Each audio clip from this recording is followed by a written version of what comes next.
Só para confirmar mais uma vez, vocês estão conseguindo me ouvir bem? Ver o PowerPoint que eu estou apresentando e me ver também? Tá tudo certinho? Tá sim, Sim, Paola, tudo tranquilo. Tudo isso, tá? E a minha imagem do PowerPoint, ok? aham. Ah, então beleza. Então tá, gente. Então agora, iniciando oficialmente, né? Boa noite. Conforme eu estava dizendo, hoje eu vou fazer uma breve apresentação sobre as diferenças entre prosa, poema, poesia, conto e crônica. Mas gostaria de esclarecer desde já que, por mais que eu ame, eu não sou formada em letras e por isso eu não vou entrar em tantos detalhes técnicos, sabe? Eu apenas vou ressaltar os principais elementos de cada um dos gêneros que serão abordados para que vocês consigam mesmo, ao olhar um texto, identificar, ele é um poema, é um conto, uma crônica, como que eu sei disso, ok? Então, vamos lá. Em primeiro lugar, eu vou falar sobre a prosa. A prosa é um tipo de texto que tem os seguintes elementos: é escrita em texto corrido, organizada em frases e parágrafos, e reproduz a naturalidade do falar cotidiano. E existem alguns tipos de prosa, que são os seguintes. A prosa narrativa é aquela que busca transmitir emoções e, como o próprio nome já diz, narrar uma história. Como exemplos, nós temos romances, contos, crônicas, lendas e a fábula. A prosa demonstrativa já busca informar. Os exemplos são textos didáticos, notícias, artigos de opinião. E a prosa poética, que tem algumas características dos poemas, como sonoridade, o ritmo e a intensidade emocional, só que não é escrita em versos, e sim em um texto corrido. Então, de um modo geral, é isso. Prosa é aquele texto que a gente escreve normalmente no dia a dia, sabe? O texto que é separado em frases e parágrafos. E eu não vou dar nenhum exemplo agora, porque, por exemplo, na prosa narrativa, igual está escrito, temos os contos e as crônicas, e eu já vou dar um exemplo separadamente deles depois. A prosa demonstrativa, acho que o exemplo mais claro seria a notícia, né? Que creio que todos vocês já conhecem. Então, por exemplo, o jornalista vai escrever: hoje, na cidade tal, no bairro tal, aconteceu isto, envolveu tais pessoas, enfim, é uma prosa mesmo, é um texto corrido. E aí a prosa poética, que eu também já expliquei, ela é um texto corrido, direto, separado em parágrafos, mas tem ali alguns elementos do poema, que é sobre o que eu vou falar agora. Poema é um gênero textual que tem as seguintes características: verso, estrofe, métrica, rima e ritmo. O verso é cada linha do poema. E a estrofe é um conjunto de versos. Como vocês conseguem ver no slide que eu preparei, se vocês contarem este poema, Autopsicografia, do Fernando Pessoa, tem 12 linhas, no caso, total, né, de 12 versos. E esses versos estão divididos em três estrofes. Eu deixei bem separadinho para vocês terem uma imagem clara. A métrica é a medida dos versos em sílabas poéticas. E essas sílabas poéticas nem sempre são as mesmas das sílabas gramaticais. A sílaba gramatical é aquela que a gente aprende desde o ensino fundamental, por exemplo, poeta, fingidor, fingir. Essa separação silábica normal mesmo, né? E eu não vou adentrar muito nos detalhes da métrica, porque, igual eu falei com vocês, tem coisas que não é do meu domínio, né, por eu não ser de letras. E, gente, eu particularmente participei uma vez de um mini curso sobre o próprio Fernando Pessoa, e a pessoa, né, que apresentou fez algum exercício ali na hora com a gente sobre métrica, e assim, é uma coisa Bem complicadinha, viu? E como a gente fala para vocês desde o início, nós não queremos perfeição, sabe? A gente não quer que vocês venham aqui para aprender a cumprir regras. A gente quer focar mais na liberdade, na subjetividade, no sentimento. Se vocês quiserem, talvez adiante a gente possa até trazer uma pessoa de letras, né, para falar sobre isso, fazer uns exercícios do que eles chamam de escansão poética, que tem mais a ver com essa estrutura mesmo, só que não é a finalidade de hoje. A rima é a sonoridade parecida das palavras. Então, neste poema seria fingidor, rima com dor. Completamente, rima com sente. Bem, tem, roda, corda, razão, coração. E o ritmo é aquela musicalidade, sonoridade que o poeta escreve, né, com uma intencionalidade. Então, vamos ler. O poeta é um fingidor, finge tão completamente que chega a fingir que é dor, a dor que devera sente. E os que leem o que escreve, na dor lida sentem bem, não as duas que ele teve, mas só a que eles não têm. E assim, nas calhas de roda, gira a entreter a razão, esse comboio de corda que se chama coração. Então a gente percebe que tem essa musicalidade no poema. Não existe nele um verso muito longo e o outro muito curto. Não, ele segue uma certa estrutura. E esse ritmo, eu acredito que fica mais evidente em um outro poema que eu não coloquei no slide, mas que eu gostaria de ler, são só alguns versos, que se chama Juca Pirama, do Gonçalves Dias. E ele diz assim: meu canto de morte, guerreiros, ouvi. Sou filho das selvas, nas selvas cresci. Guerreiros descendo da tribo Tupi. Da tribo punjante, que agora anda errante, por fado inconstante, guerreiros nasci. Sou bravo, sou forte, sou filho do norte, meu canto de morte, guerreiros ouvi. Então vocês percebem que é quase que uma música, né? Os versos eles vão te levando assim, de uma forma arrastada mesmo. Você pode até ler mais pausadamente, só que parece que ele te puxa. Então, esse seria o ritmo, sabe? Essa musicalidade dos versos. Só que eu também preciso falar para vocês que o poema nem sempre vai ser escrito por estrofes, né? Dividido em estrofes, e ele também nem sempre apresenta rimas. Só que como é que você vai identificar então que se trata de um poema? Pelo fato de ele estar escrito em versos, porque lembra que eu acabei de falar que a prosa ela é um texto corrido e separado por parágrafos? O poema não, o poema sempre vai estar em versos, tendo rima ou não, tendo estrofes ou não. E aí, como exemplo, eu trouxe este poema que é de um heterônimo do Fernando Pessoa, até para poder mostrar a diferença de escrita entre o criador e a criatura, porque caso vocês não saibam, o Alberto Caeiro é um heterônimo do Fernando Pessoa. O que é um heterônimo? O seguinte, o pseudônimo, por exemplo, é um outro nome que o autor utiliza para assinar uma obra. E esse recurso foi muito utilizado por mulheres, né, ao longo da história, que em determinadas épocas em que elas não podiam escrever, elas assinavam com pseudônimos masculinos, como é o caso de grandes livros como Morro dos Ventos Uivantes, Jane Eyre. Essas obras inicialmente foram publicadas utilizando o nome de um homem, né?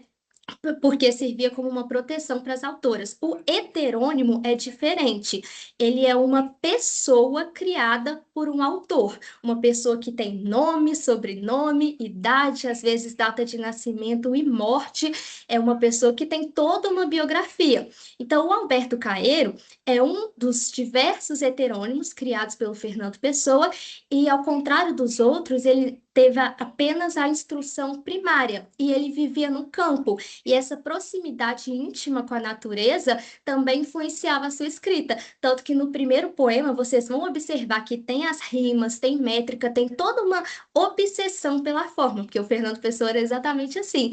Já o heterônimo dele, que é o Alberto Caeiro, não. Até mesmo por esse contexto em que ele vivia, os seus versos já eram mais livres, ele não se preocupava tanto com as regras gramaticais, com as regras do poema, ele simplesmente escrevia. E aí é o que eu vou mostrar para vocês agora a partir da leitura.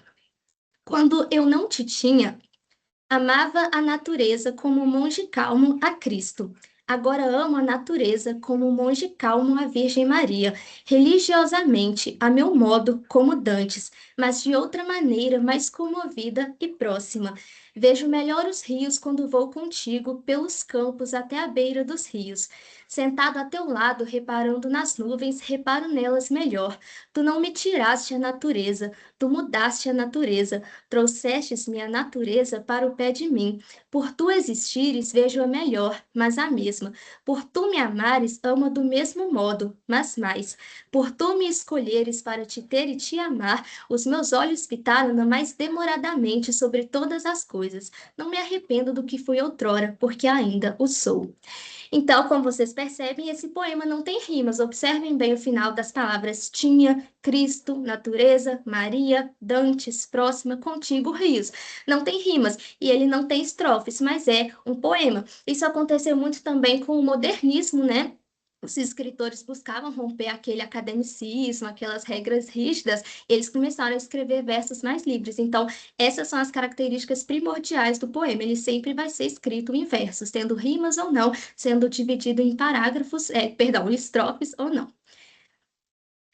E a poesia é o seguinte: enquanto o poema é mais a forma, a poesia está mais ligada ao sentimento, à subjetividade. A poesia, ela é um estilo de linguagem, uma forma de expressão que frequentemente apresenta figuras de linguagem e simbolismos e é aplicada a diversas obras artísticas que provocam emoções.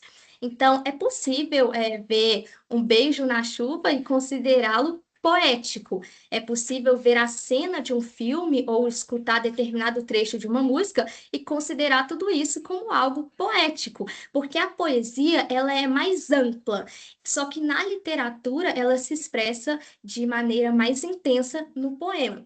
Para que isso fique mais claro para vocês, eu vou dar aqui um relato pessoal, que é o seguinte. Quando eu ingressei no curso de História, o primeiro grande choque que eu tive foi em relação à minha leitura, porque as pessoas sempre diziam, ai, você vai fazer história, então você tem que amar ler. E eu ficava tipo, não, é claro, né? Eu amo. Só que o que eu não pensava é que o tipo de leitura da universidade era muito diferente da leitura que eu estava acostumada. Porque lendo um romance, por exemplo, em pouquíssimo tempo eu transcorria diversas páginas. E no início do curso eu demorava horas, às vezes, para ler um texto de história. E tanto que na época eu tive até algumas dúvidas, né? Será que eu realmente vou conseguir lidar bem com o curso?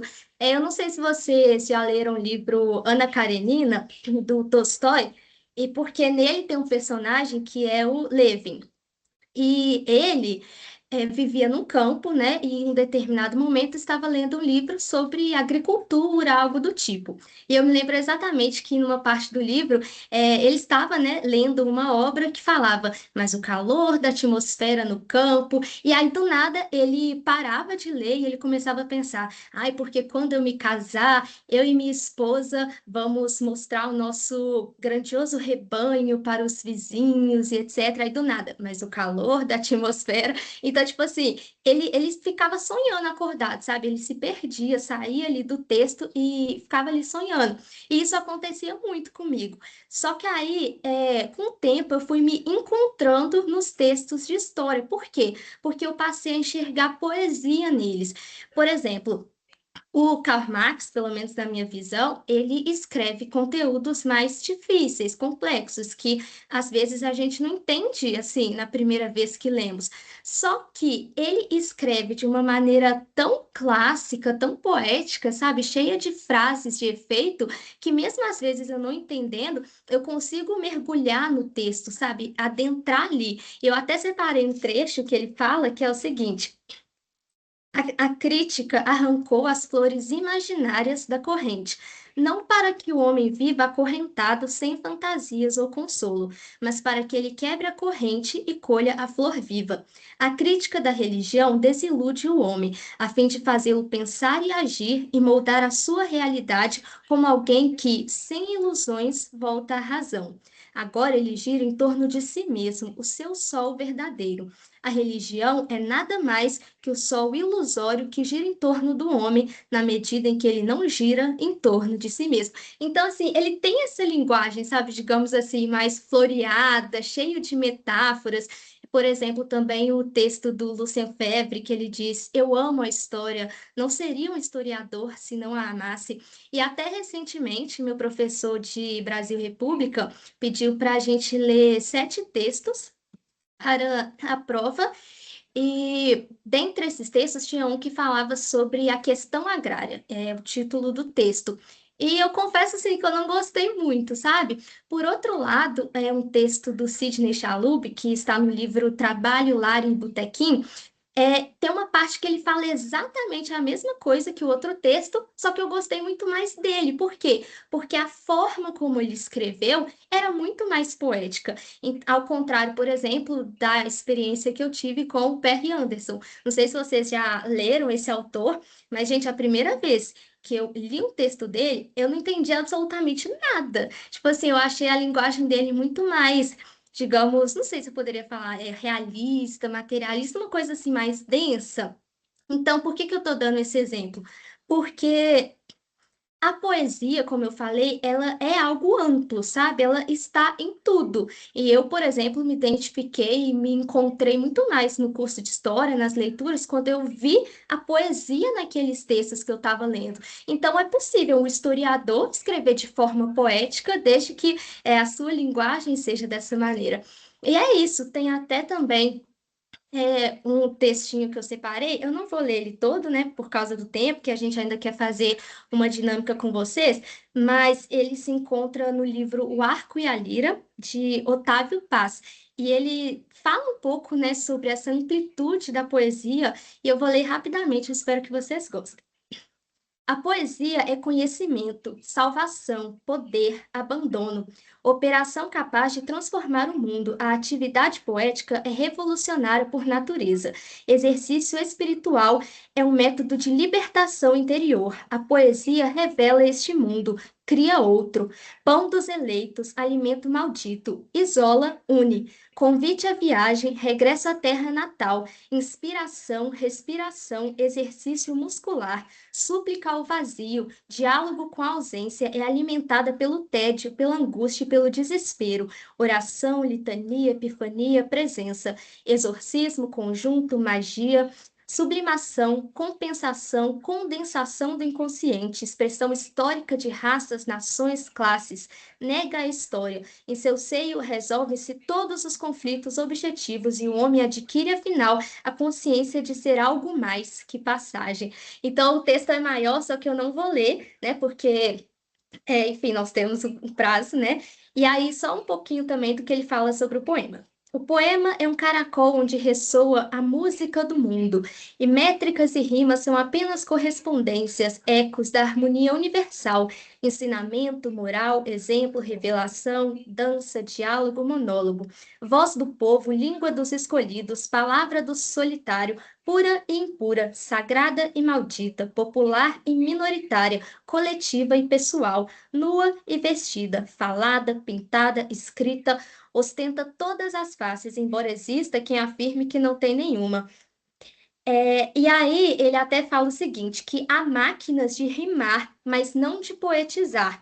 Por outro lado, há poesia sem poema. Paisagens, pessoas e fatos podem ser poéticos, são poesia sem ser poemas. Então, essa é a grande diferença entre poema e poesia. Eu até coloquei no slide, né? Poema é matéria, poesia é alma. Porque é bem essa ideia. O poema é a forma, é a matéria como o sentimento, a poesia vai se manifestar. Entende? Só que, como eu falei, a poesia pode estar não só no poema, ela pode estar numa prosa, pode estar num texto de história, pode estar em tudo. E aí, só para ficar ainda mais claro e a gente passar para o outro gênero, vou ler aqui rapidinho esse poema do Pedro Bandeira, que se chama Pontinho de Vista.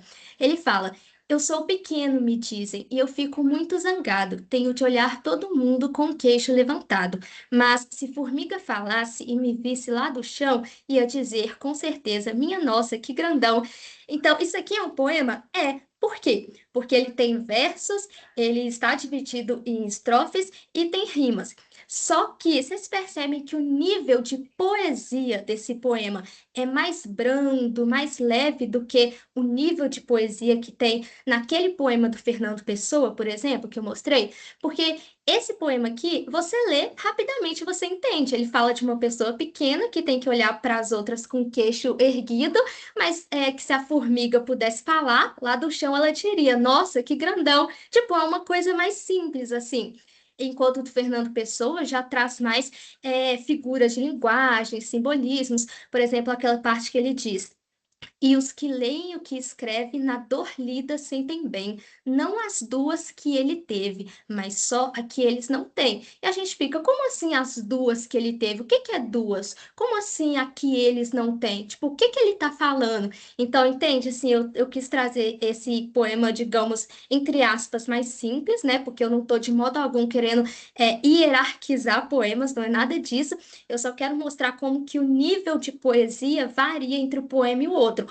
Um tem uma poesia mais, digamos assim, rebuscada, talvez, né? Uma poesia mais densa, porque tem mais simbolismos. E esse tem a poesia, é um poema, só que é uma poesia mais leve, que você lê, você já entende de cara, assim, o que está sendo falado, entendeu? Então, assim, novamente, sem hierarquizar poema algum, por favor.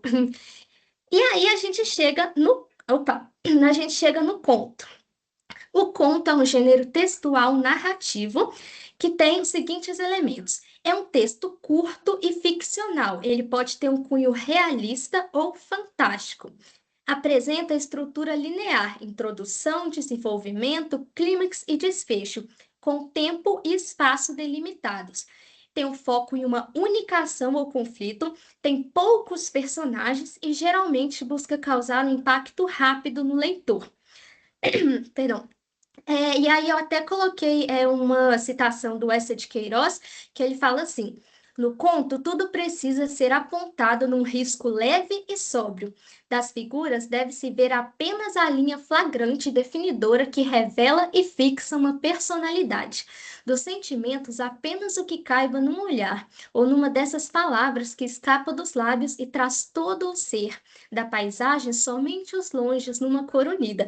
Então, assim. Num romance, a gente tem um excesso de descrições, né? Temos o núcleo principal dos protagonistas, o núcleo secundário das outras, né, dos outros personagens que também contribuem com a trama e têm suas próprias histórias. Existem diversos enredos, cenários. O conto não. O conto, ele é breve, ele tem poucos detalhes, apenas aqueles essenciais para que o leitor compreenda a história. Então, é diferente, por exemplo, do Machado de Assis, que todo mundo fala, né, que quando ele escreve para falar sobre uma sala, sobre um quarto, ele precisa de 10 páginas, porque ele descreve tudo minuciosamente. O conto, ele foge disso, né?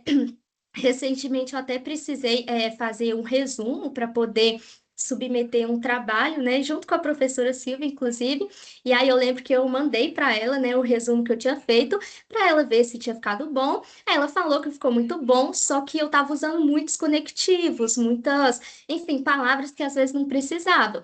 E aí, depois que ela me deu algumas dicas, eu percebi que de fato o texto ficou assim muito melhor, sabe? Porque é como ela falou, não é que eu iria mudar o meu jeito de escrever, eu só iria limpar o texto.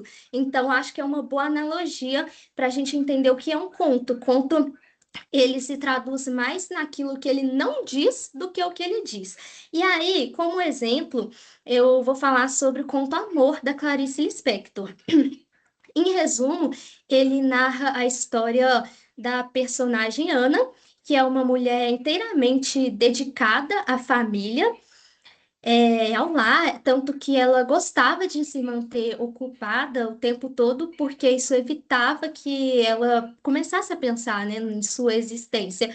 Só que certo dia ela sai para fazer compras e aí de repente ela vê uma pessoa cega mascando chiclete. E esse simples fato causa uma epifania nela, assim, uma grande revelação. E aí ela fica ali um pouco desorientada, depois ela vai para o Jardim Botânico, e é uma cena até bonita, porque É como se a natureza participasse do seu despertar, sabe? E ela começa a perceber que existe uma vida além daquela esfera doméstica a qual ela se limitava. Só que no final do conto, ela volta para casa e toda essa mudança interior é abafada porque ela continua se dedicando ali apenas às suas tarefas, sabe? Então ela volta, digamos assim, para sua vida normal. Então vocês percebem, o conto fala, por mais que cite os filhos, o marido, a personagem é uma só, é a Ana. Os lugares são poucos. Ela está em casa, ela vai fazer compras, vai para o Jardim Botânico, depois volta. São poucos lugares, poucos personagens. Tem um evento assim que é o ápice, né? Que é quando ela vê essa pessoa cega mascando chiclete, porque esse é o ponto chave na história, né? Mas só, entende? Tem poucos detalhes e no final ainda deixa uma grande reflexão para a gente, porque o conto tem isso, né? Ele busca ali causar um impacto rápido no leitor, e mesmo o impacto sendo rápido, ele provoca ali, né, reflexões e até mudanças também. Então, o conto tem essas características.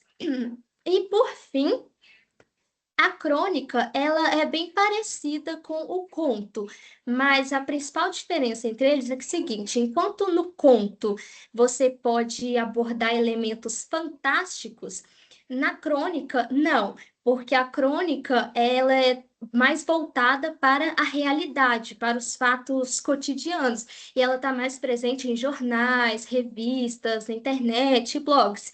E ela tem também uma linguagem mais coloquial, né? Justamente por estar mais ligada ao cotidiano, ela tem essa linguagem que busca se aproximar, né, dos leitores, em geral e tudo.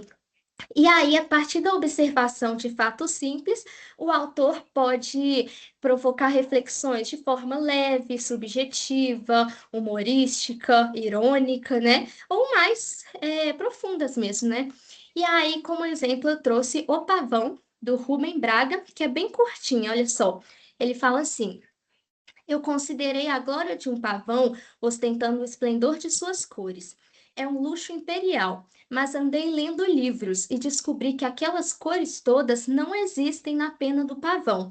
Não há pigmentos. O que há são minúsculas bolhas d'água em que a luz se fragmenta, como em um prisma.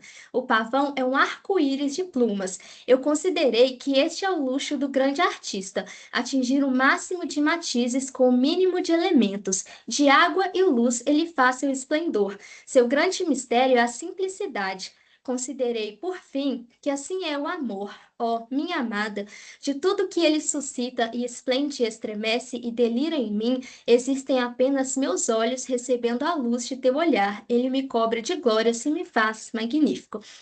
Então, o autor parte de um acontecimento simples do dia a dia, né? Que ele fala sobre uma descoberta que ele teve lendo livros, que no começo ele achava algo glorioso, né? As penas do pavão, mas depois de pesquisar nos livros, de estudar, ele descobriu que, na verdade, a cor, né, o pigmento, não existe naturalmente, que o que existe são bolhas de água em que a luz se fragmenta. E a partir deste fato, ele já começa a refletir sobre a arte, dizendo que o artista consegue transformar simples elementos como água e luz em um esplendor. E o que o leva à reflexão também sobre o amor, né? Dizendo que a luz do olhar da amada sobre ele que o torna magnífico. Então é isso, assim, a crônica.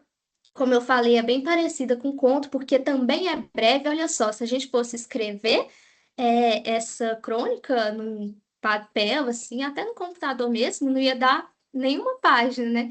Então, ela é bem curtinha mesmo, tem essa linguagem assim, mais coloquial, do dia a dia, né? Poucos personagens, um caráter mais efêmero. Hoje tem uma crônica, depois já acontece outra coisa, a pessoa vai querer escrever sobre aquilo e depois sobre outra, enfim. Então, é isso, gente. Essa foi a apresentação de hoje, essas são as referências, e muito obrigada pela atenção.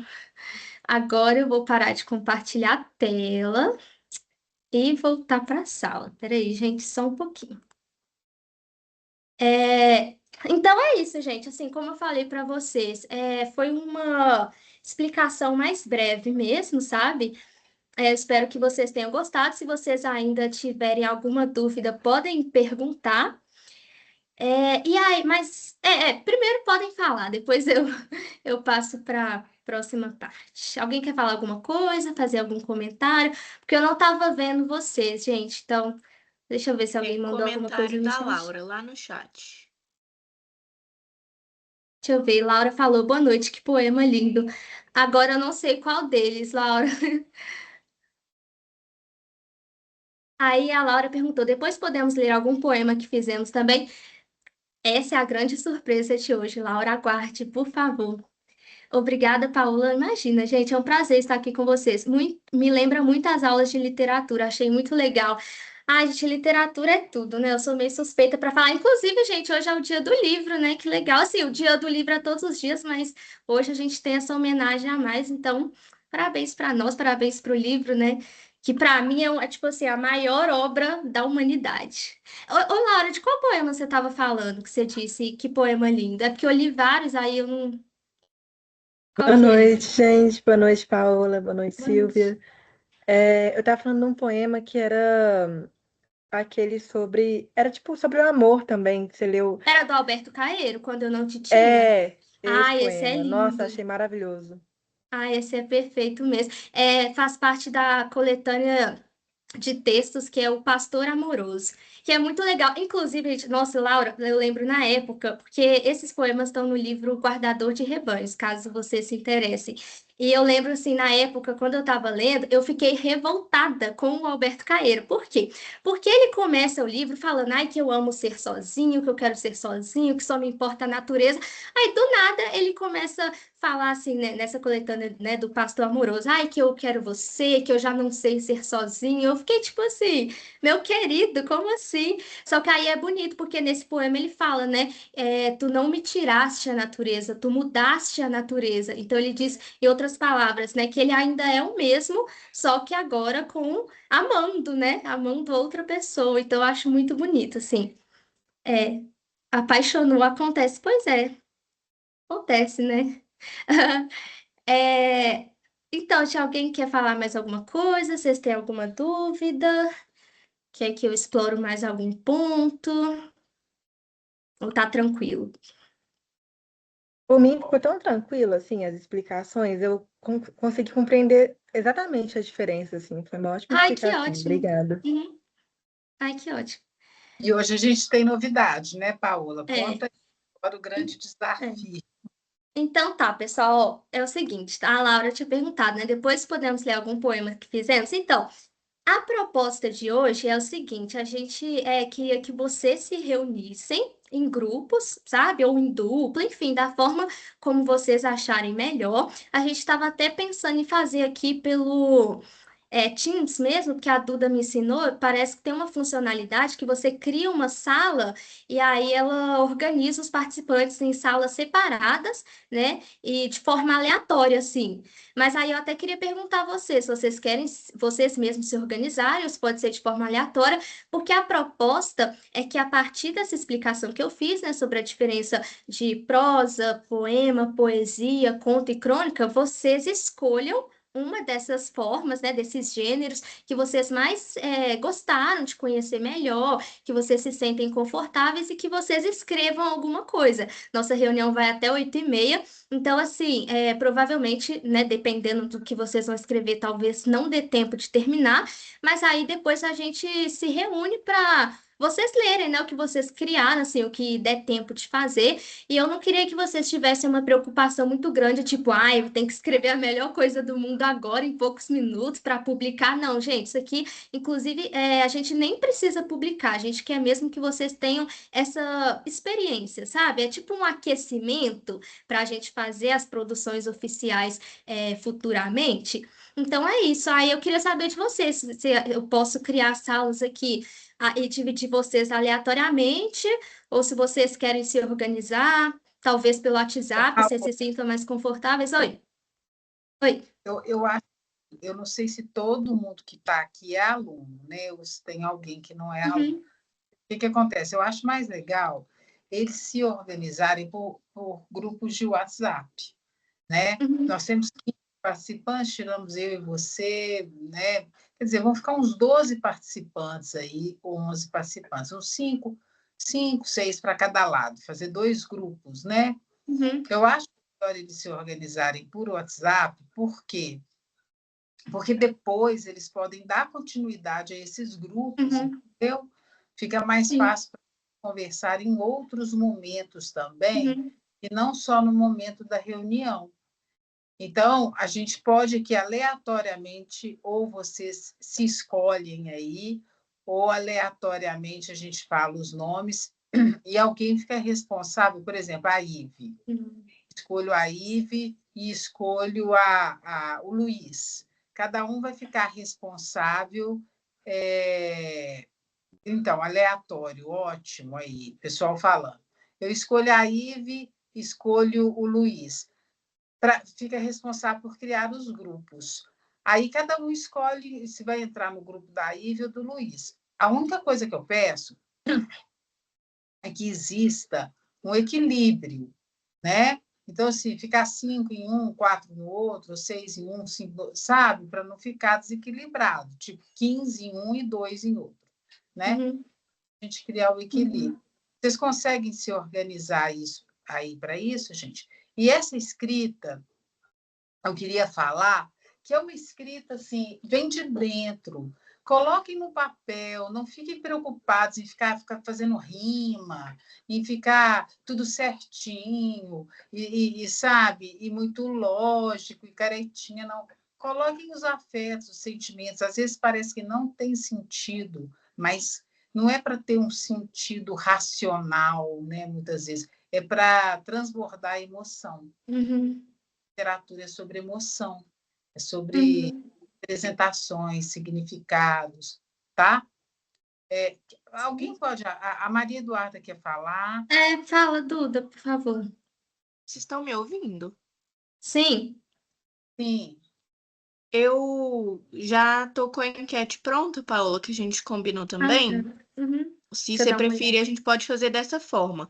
Eu mando uma enquete no grupo, com a quantidade de grupos.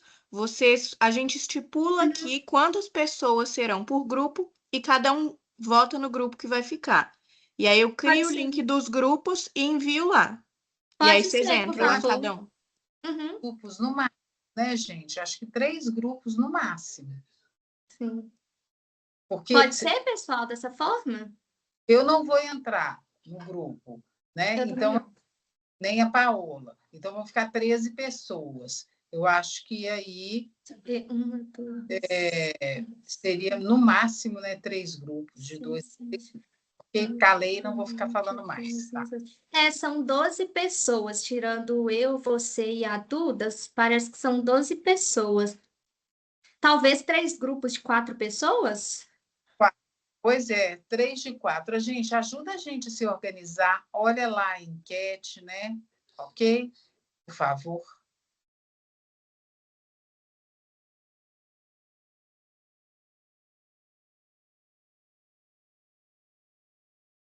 E aí, pessoal, é isso. Tipo, vocês se organizam primeiro, né? Em 3 grupos de 4 pessoas cada. Até combinou com o poema do Fernando Pessoa que eu trouxe, né? Que era 3 estrofes de 4 versos. Mas enfim. E aí é isso, gente. A proposta, o exercício de hoje é vocês em grupo falarem: vamos escrever uma poesia, vamos escrever um poema, vamos começar a escrever um conto, uma crônica. Aconteceu uma coisa aqui no meu bairro, aqui na minha cidade, vamos escrever sobre isso, entendeu? Aí vocês conversam entre si. Então tem o quê? Aproximadamente uns 40 minutos. A gente pode dar talvez uns 20 minutos para vocês escreverem, e aí depois vocês voltam aqui para a reunião. O que que vocês acham? Pode ser? 20 minutinhos, aí vocês escrevem, igual eu falei, gente, por causa do tempo, talvez não dê para vocês terminarem, mas pelo menos escrever alguma coisinha, 20 minutinhos para vocês escreverem, depois a gente volta e vocês apresentam aqui o que que deu para começar a fazer e tudo, beleza? E aí Beleza, obrigada. imagina, se qualquer dúvida, gente, nós vamos estar aqui, tá bom?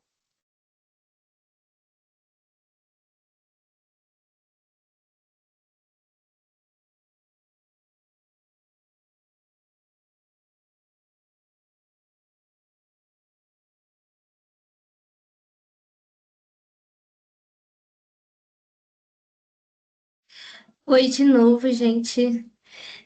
Então, igual a gente tinha combinado, né? A gente deu aí uns minutinhos, sei que é pouco, né? Mas infelizmente é o que a gente tem. E aí eu vou esperar um pouquinho vocês retornarem para a sala, e aí a gente inicia a leitura do que vocês conseguiram fazer nesse tempo, pode ser? Ok. Pode ser muito legal essa dinâmica, viu? No começo foi Ai, meio tipo assim, meu Deus, aí agora tipo, ficou muito legal o poema. ai, que bom, gente. Então, só para confirmar, foram três grupos. Grupo um já conseguiu finalizar? Sim, sim. Sim. Grupo 2, grupo 3. O grupo 3 terminou já. Então, beleza, pessoal. A gente pode começar com a leitura em ordem, então? Um, dois e três? Por mim, tudo bem. Então, vamos lá. Grupo um, por favor, apresente para a gente o que vocês conseguiram fazer neste tempo. Se vocês quiserem comentar um pouquinho também, tipo, como que foi a discussão entre vocês, igual a Ivy falou que no começo foi difícil, mas que depois achou legal. Então, se vocês quiserem comentar a experiência também, fiquem à vontade. Então, o nosso grupo escolheu a temática de noite. Tá dando pra me ouvir direitinho, gente? Sim, claro. Sim. Deixa eu só colocar vocês aqui no outro negócio, que senão vocês vão ficar se ouvindo, né? Enfim, agora eu acho que deu uma melhorada. A Mirla trouxe a temática da noite, né? Ela estava olhando ali pela janela, que ela comentando no grupo. E realmente, né, a temática noite, assim, para esse clima um pouquinho mais geladinho e etc., acho que é uma boa temática mesmo. Aí eu vim um pouquinho trazendo essa parte das crises de ansiedade, né, noturnas, às vezes dessas ânsias que a gente tem na vida e etc. E aí eu posso citar, gente, no caso seria um poema mesmo. Então eu vou ler ele aqui. Vou mandar no chat também, que acho que dá uma facilitada para esse caso eu dei uma travadinha, porque sou um pouco tímida. A noite sempre traz a ânsia de ter, ânsia de conquistar. Às vezes nem é sobre isso. Às vezes a ânsia vem só da vontade de me tornar algo minimamente capaz de desenvolver ou ser só alguém, simplesmente capaz de existir. Existir de forma plena, ou pelo menos com algum intuito. A noite também vem acompanhada de mistérios. Traz consigo um silêncio estranho e a dor na imensidão. Afinal, somos apenas poeira das estrelas, que é um termo assim que a gente utiliza muito, né? Entender o grão de areia que somos muitas vezes embrulha o estômago. Mas a noite também traz um conforto e a finalização de um grande dia dificultoso. E às vezes isso já é o suficiente. Então eu vim, acho que foi para essa vibe meio niilista, assim, né? Meio. Porque a imensidão, assim, do universo sempre traz essa segurança pra gente. Afinal, muitas pessoas vão. Inclusive a Silvia traz isso muito nas aulas também. Muitas vezes se apoiam na religião, ou alguma filosofia, ou alguma outra situação, né? No caso, pessoalmente, eu me apoio mais em questão de ciência, etc. Mas cada um pode ver, eu acredito, esse poema de uma forma mais pessoal, assim, né? Do que acreditar e etc. É isso. Ai, gente, eu amei. Agora, eu não sei se eu comento agora, se eu deixo para comentar no final. Eu vou deixar para comentar no final, porque agora o espaço é de vocês. Mas muito obrigada, tá? Nossa, eu amei, gente, sério. Aí no final eu deixo um tempinho para todo mundo comentar, beleza? Grupo 2, por favor. Pode ler o que vocês fizeram? A gente vai compartilhar aqui, que eu coloquei no Docs. Aí vocês me falam se estão vendo, por favor. Eu tô Estamos, vendo. Duda. Aí acho que quem vai ler agora é o Lucas. Isso. Vocês estão conseguindo me ouvir? Sim. Beleza. Sim, tá audível. O título do nosso poema, então, é Dores da Cidade, feito pela Maria Eduarda Reis, Laura Meniconi, Lucas César, que sou eu, e Vanessa Herculano. A dor do viver desde cedo, no parto ou no café. Emocionalmente cansado, coloco meus sapatos na esperança de ao menos os pés não machucar. Na ansiedade do caminho, a luz da rua é incapaz de me trazer a lucidez. O barulho da cidade me atordoa, a música do bar ecoa, na esperança da sexta chegar. Essa é a dor de estar vivo, essa é a dor de sonhar. Penso, e o cansaço de quem está no ônibus, que nem apreciar a cidade consegue? Olha a janela, por que todo dia o mesmo lugar? A serra dizendo, olhe bem as montanhas, enquanto nem mesmo o tempo parece nos dar o direito de parar. As ruas têm nomes de povos indígenas que quase não aparecem na história da cidade, sendo apenas no nome da rua sua visibilidade. Essa é a dor de estar vivo, essa é a dor de sonhar. A dor fisicamente destrutiva, mensalmente inevitável, diariamente escravista, o ambulante vende fotos, enquanto protestos ocorrem no centro da cidade. Os invisibilizados dormem nas ruas em busca de dignidade. Essa dor pode se ver e sentir em todo lugar. Às vezes somos surpreendidos, mesmo quando já esperávamos. Os rios tapados em dezembro se revoltam por terem sido aterrados e pelas autoridades negligenciados. Os gatos diariamente abandonados. Essa é a dor de estar vivo, essa é a dor de sonhar. A serra pedindo socorro, a ganância do empresário a corrói por dentro. Enquanto os ares da cidade vão se esvaecendo, o horizonte é belo, mas a pressa o esconde sobre o minério que sangra e o lucro que consome. O que era bicho e mata, hoje é número e calçada, uma história de guerra numa placa pendurada. Belo Horizonte esquece no seu traço retilíneo que cada nome de rua é o resto de um extermínio. Essa é a dor de estar vivo, essa é a dor de sonhar.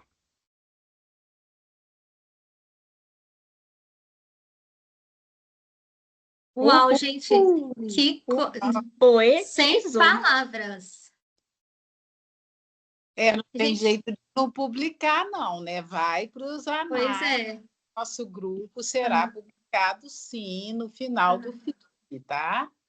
Sim. Não, eu pensando assim, ai, porque talvez não dê tempo de fazer e tudo. Ô, gente, vocês já entregaram uma produção prontíssima. Vocês, o primeiro grupo, tipo, já vai direto para publicação, com certeza. Mas agora eu só vou passar para o próximo grupo, né? Igual eu falei, para a gente deixar depois um momento final para os comentários. Muito obrigada, gente. Assim, uau, sem palavras. Próximo E grupo, só por favor. Oi, uma pode. coisa, gente, todos esses textos que vocês produzirem, existirão outros desafios diferentes depois, tá?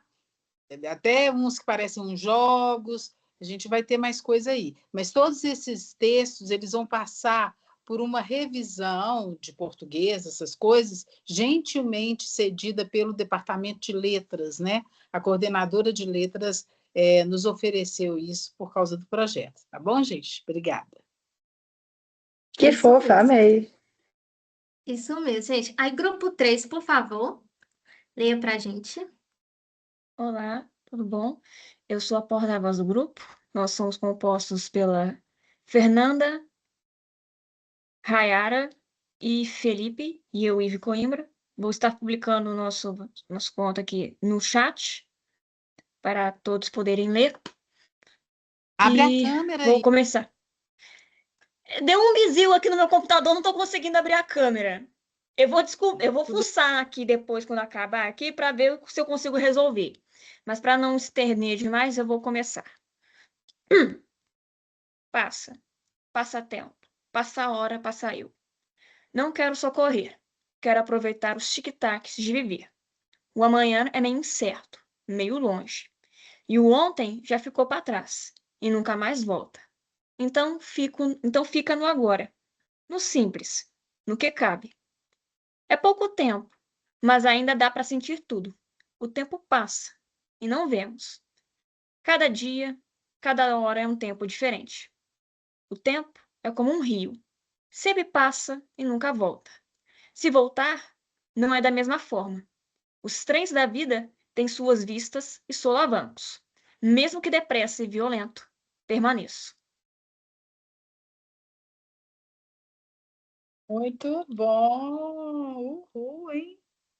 Ô, Paola, nós estamos cheios de poetas aí, hein? Que lindo! Gente, eu achei incrível. Eu tô, tipo, igual aquelas professoras, assim, orgulhosas dos alunos. E olha que eu nem sou professora de vocês, hein? Mas eu tô muito orgulhosa, gente, de verdade. Em pouquíssimo tempo, todos vocês entregaram coisas incríveis. E sabe uma coisa que eu notei? É que, mesmo sendo grupos diferentes, vocês abordaram temáticas parecidas, né?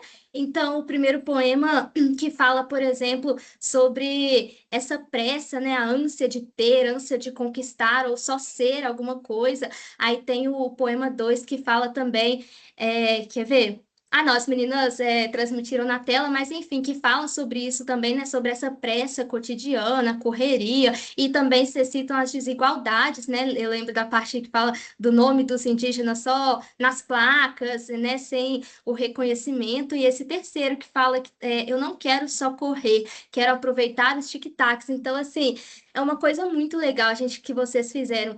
E isso me lembrou muito uma conversa que eu tive com uma colega recentemente, que a gente estava falando justamente isso, né? Assim, esse tempo que a gente vive é extremamente acelerado. Então, assim, a gente só fica correndo, a gente mal olha para o céu. Vocês já repararam nisso? A gente só anda olhando para frente, para o chão, tendo que pegar ônibus e isso, aquilo, a correria da universidade e tudo.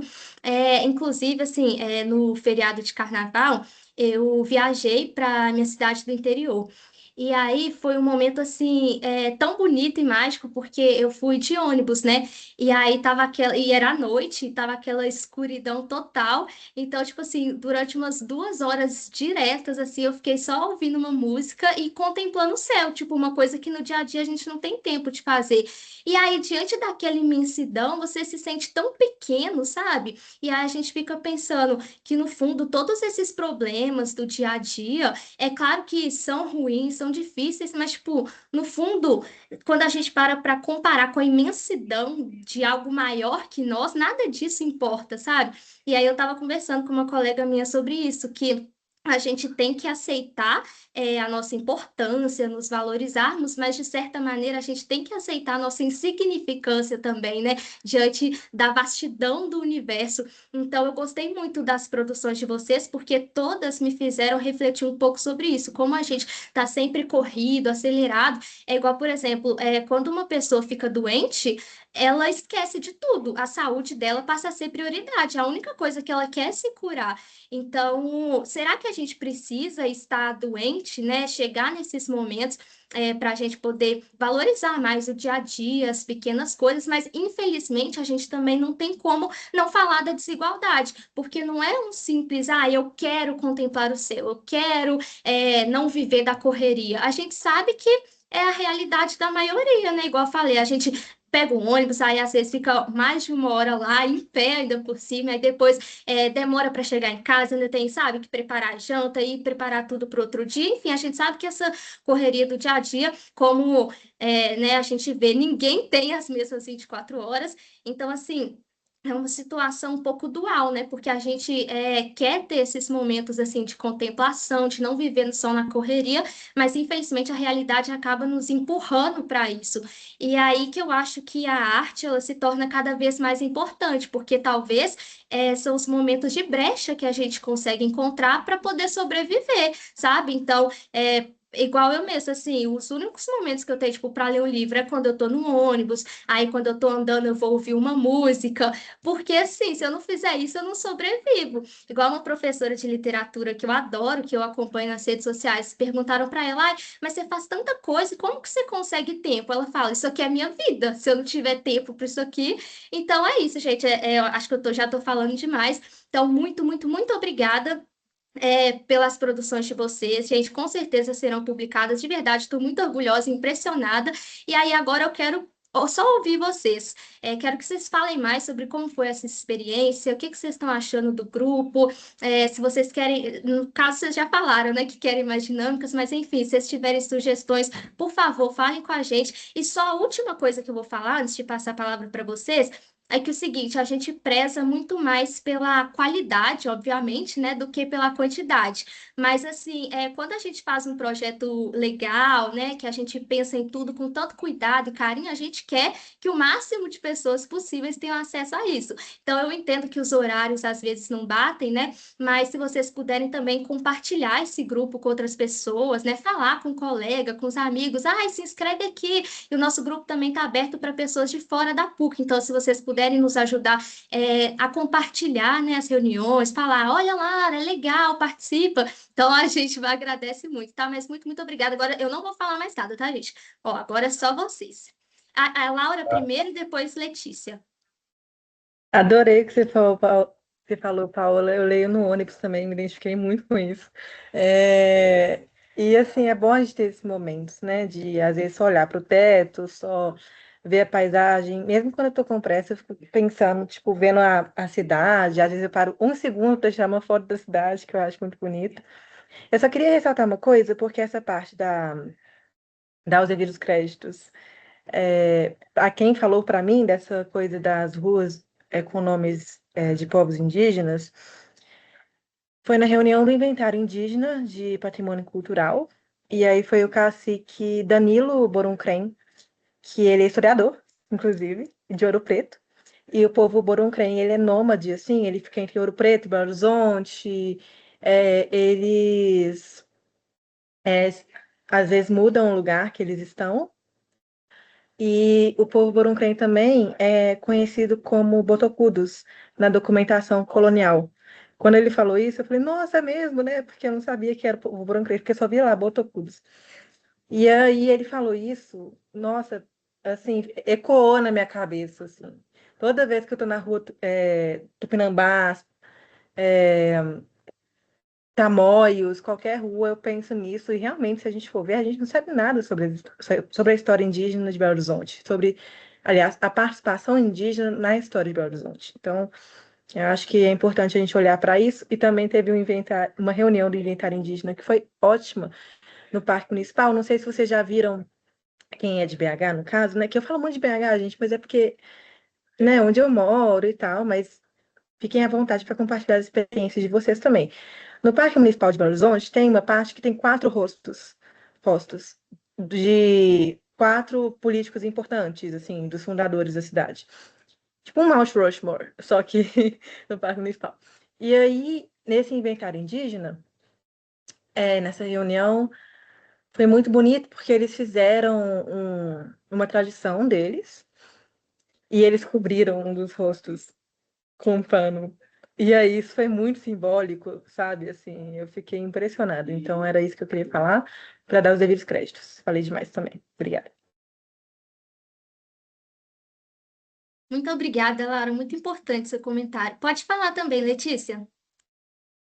Eu só queria falar sobre esse segundo poema que eu achei muito interessante, porque ele traz uma problemática que, inclusive, eu quero fazer algum conteúdo sobre isso futuramente, que eu moro em Sabará e eu tô com alguns projetos para a cidade, e aí fala muito sobre esses lugares de memória, né? Então, isso que falou no poema sobre as ruas, que a gente sabe os nomes e a gente não lembra de todo o sofrimento que fizeram aqueles povos serem homenageados daquela forma naquelas ruas. E a gente não dá a devida importância, né, sobre o que originou o Brasil, etc., os povos originários mesmo. E eu acho muito interessante esses lugares de memória mesmo que a gente tem, né? Quem a gente vai escolher homenagear. é, e depois que aquilo se torna apenas um nome, também é uma coisa meio complicada, né? Porque a pessoa nunca. Uma pessoa que às vezes é um pouco mais leiga, às vezes não tem essa informação assim na ponta da língua, e etc., vai achar que aquilo é só um nome. Mas tem toda uma representação por trás daquilo, não é só um nome. E a gente, como historiador, o nosso papel é justamente esse de disseminar as informações e etc.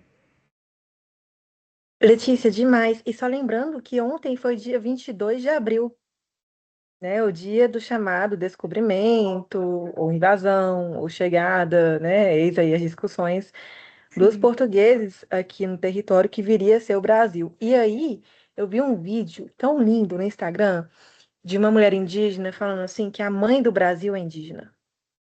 a raiz do Brasil é indígena. Só que a gente tem mais orgulho do pai europeu. E eu achei muito interessante essa fala, porque a mãe, na minha visão, tô compartilhando apenas a minha visão, é a pessoa mais sensível, geralmente que acolhe, né? E o pai é a figura do patriarcado, em geral, né? Claro. Então, olha só que forte, a gente tem mais orgulho do pai europeu do que da mãe indígena. É isso mesmo, meninas. Inclusive, uma coisa que eu pensei agora é que talvez a gente pode até fazer uma reunião voltada para isso, né, com produções nessa temática, porque a gente quer sempre ouvir as sugestões de vocês também, né? Não impor uma coisa e falar, vai ser isso e pronto. Então, vamos pensar. Pode falar, Duda. Fiquei muito curiosa com o vídeo da Laura. Laura, se você conseguir resgatar ele depois, manda no grupo pra gente ver. Duda, se você quiser passar a lista de presença já, por favor. Pessoal, mais alguém quer falar alguma coisa sobre o encontro em geral, sobre a produção que vocês fizeram? Pode falar. É Raíra? É Raíra mesmo que fala? Ou Raíra? Raíra? Uhum. É Raira. Tá dando Rira? pra escutar de mim. Não é nenhum nem outro, Rira. É Raira. Raíra mesmo? Ah, tá, Raíra. Ah, Beleza, isso, Raíra. isso. Pronto. Tá. Gente, boa noite. Eu vou fugir só um pouquinho do que vocês estavam falando e retomar o que a Paola falou, né, da arte ser uma ferramenta realmente de sobrevivência, né? Eu sou aqui de Fortaleza, sou da Universidade Estadual do Ceará, e aí eu entrei no grupo, né? E aí o grupo tem sido os meus momentos de respiro, assim, né, ao longo da semana. Além de ser estudante de história, né, de estar na universidade, eu passo 8 horas e meia do meu dia trabalhando como CLT. E aí o que realmente me salva é a escrita e também o desenho, né? E aí, quando a gente pensou no grupo 3 em falar sobre o tempo, era muito sobre isso também, né? A gente vive correndo, vive de um lado para o outro e acaba, às vezes, se perdendo, né? É tanto que a gente coloca, né? Que passa o tempo, passa tudo, passa eu, né? E aí é mais para a gente lembrar, né? De realmente utilizar a arte como ferramenta e de se resgatar, né? Ao longo do dia a dia, né? Porque a gente tem tantas obrigações que acaba esquecendo o mais importante, né? Que é a nossa saúde e a nossa sanidade, né? E estou gostando bastante. Muito obrigada à professora Silvia, a Paola, a todo mundo. E está sendo incrível. Estou gostando bastante, gente. Ô, gente, ó, é o seguinte, eu vou brigar com vocês, porque eu não vim aqui pra chorar, não, tá? Uai, como assim? Daqui a pouco eu vou estar chorando, gente. Que isso? Não, vocês podem parar com isso, tá? Não, que é isso? Ô, gente, brincadeira. Ai, gente, que bom ouvir isso, Raia. De verdade, igual eu falei, são coisas que, assim, a gente prepara tudo com muito cuidado, muito carinho, sabe? E é muito, eu fico de verdade, de todo meu coração, eu fico muito feliz de saber que esse grupo tá sendo esse momento de respiro na sua rotina, era tudo que a gente queria, né? Igual eu também já falei, tipo, as primeiras reuniões foram um pouco mais teóricas, só pra gente se situar mesmo, só que não é essa a nossa intenção é que aqui seja esse espaço de troca mesmo, né? De afetividade, por isso eu vou estar sempre incentivando vocês a falarem, se eu estiver falando demais, vocês podem falar, ô, Paola, eu quero falar também, porque isso aqui é mais de vocês do que da gente, sabe? Então, assim, vocês são a razão da professora Silvia ter escrito o projeto e ela ter me chamado me deixa muito honrada, eu sempre agradeço ela também. Então, de verdade, eu fico muito, muito feliz e que seja assim sempre, sabe? Que a gente consiga melhorar cada vez mais. Então, é isso. Mais alguém quer falar alguma coisa? Muito, muito obrigada mesmo, gente. Fico muito, muito feliz. Mas alguém gostaria de fazer algum comentário? A Letícia colocou lá no chat, ó. A primeira ideia que a Mirla apresentou tinha uma grande crítica à escala 6x1. Ficou Sim. muito bom. Infelizmente, ela teve que sair mais cedo. Uhum. Eu falei isso porque entrou muito no que vocês trouxeram agora, né? Sobre que a Raira trouxe, né? De não dar tempo de existir nesse sentido, né? Do tempo mesmo, da correria do dia a dia. Enfim, capitalismos e seus problemas. Uhum. Exatamente. Bom, pessoal, então se ninguém quiser fazer nenhum comentário mais, eu acho que, infelizmente, né, chegou o nosso momento de encerrar. Você quer falar, Duda? Pode falar. Só para ninguém esquecer de assinar a lista que já tá Aham. aqui no chat, hein? Sim. Então, pessoal, é isso. Acho que chegou o momento da gente encerrar, né? Por mim, duraria até a noite toda, assim, mas não, a gente precisa descansar também, né? Vamos ao equilíbrio. Então é isso, gente. Mais uma vez, queria muito agradecer vocês. Fico feliz por vocês terem gostado. Podem deixar que a gente vai fazer mais dinâmicas assim. Se vocês tiverem alguma sugestão, deixem lá no grupo, falem diretamente com a gente, tá? Inclusive esse tema, né, que as meninas trouxeram dos indígenas, das pessoas invisibilizadas. Se vocês quiserem que a gente faça uma reunião mais com essa temática, que a gente produza algo a respeito, super bacana. Então, no momento, é isso mesmo. Fiquem atentos sempre no grupo, né? Porque a gente vai estar sempre lançando desafios. Por exemplo, pode ser que a gente peça para vocês produzirem algo para a semana que vem, tá? E aí vocês podem seguir essa mesma dinâmica de grupos, que eu achei que funcionou muito bem. Mas se vocês quiserem fazer algo individual também, sem problemas, enfim. Aí, antes de encerrar, eu queria só pedir, se possível, para vocês ligarem a câmera para a gente fazer uma foto, que essa noite tem que ser registrada, né, galera? Uma noite super especial, mas só quem pudesse sentir à vontade. Mas alguém pode ligar a câmera agora? Não? Liga aí, pessoal, Como já rapidinho. comentei, eu tenho que resolver esse trem aqui desse É. computador aqui antes. Uhum. Não, quem não pode, eu super entendo, gente. Ou quem não quer também, tudo bem, vocês tem todo o direito. Posso tirar então, gente? Ou mais alguém vai ligar? Vou tirar então, hein, ó. O Sorria porque Lucas meu. pediu 1 minuto no chat. Ah, tá, desculpa. Tá, eu espero. Uhul! Vamos lá então, hein, gente? Ó, sorrisos. 1, 2, 3 e. Espera um pouco.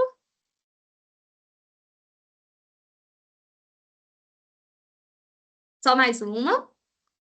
Espera aí, calma, calma, calma. Ah, espera aí só um pouquinho, porque meus. Espera aí, rapidinho. Ó, espera aí, no 3, hein? 1, 2, 3 e. Aê! Então é isso, gente. Obrigada novamente pela participação de todos. E a gente se vê na próxima reunião. Beijos, beijos, beijos. Até mais. Até. Tchau.